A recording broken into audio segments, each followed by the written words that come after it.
Guys, look! Ang daming hinog na Carissa carandas or Bengal currant. Akala ko nung una nagkita ko dito is cranberries or wild cranberries, pero hindi. Talagang kamukha lang siya ng cranberries, pero hindi. Yung mga pwede nang kainin.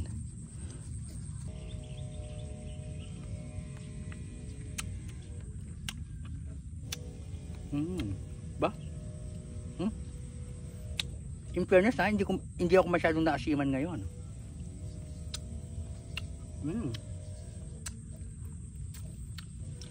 Bakit kaya hindi ako masyadong naasiman ngayon? Ang sarap. Parang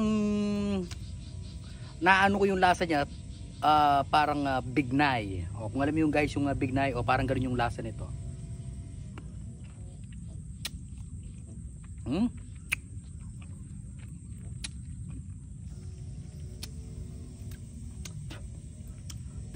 Maasim-asim lang, pero it's perfect, diba?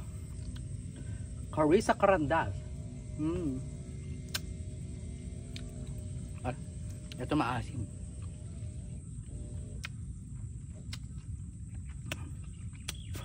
Ang sarap, beautiful.